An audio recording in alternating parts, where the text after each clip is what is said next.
everybody, it's Liza, America's host for Evite, and we're taking it rooftop at the Betsy Hotel South Beach. And we have with us today none other than the master of this amazing festival, the director and founder, Brian Schrager. It's nice to see you, Lee. Good to see you, Liza. Happy to have Evite with us. Thank you so much.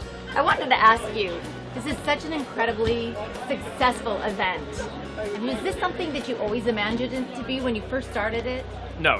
When we started this 13 years ago, we had no expectations, no plans, no dreams, just wanted to do something good that would highlight the university, Florida International University, where 100% of our net proceeds go, do something good for the culinary talent here in South Florida. We had no dreams that it would become what it did today 13 years later. Just passion, right? Just a lot of commitment and hard work. What is it when it comes to the trends? 2014, what are going to be the trends that we're going to see for food, wine, and entertaining?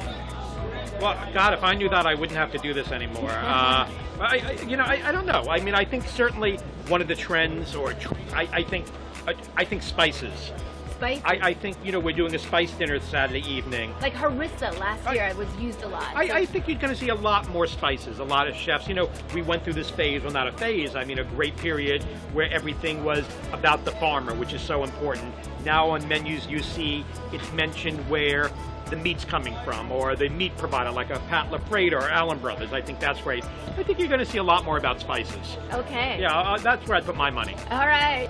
And then lastly, I mean, this is a 4-day party, essentially.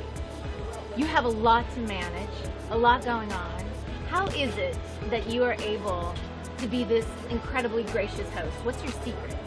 I think that I just take one day at a time. I never look at my agenda for tomorrow morning until late tonight before I go to bed, and I look at it again in the morning to see what I can look and change. But I think I focus on the moment and kind of, I think the best way I keep going is just think about what's ahead of me for that night. And, I think if I looked at everything ahead of me for the whole weekend, it would be overwhelming and I probably wouldn't be able to do what I do. So stay in the moment, right? I think the moment and keeping focused. Okay. Well, you heard it from Brian Schrager himself. We're so fortunate to have you. Thank you, Liza. Nice to have you. Much. Thrilled to have Evite with us. Thank you so much. Good to see you. And thanks for watching. Stay tuned. We've got more coming from the South Beach Wine and Food Festival.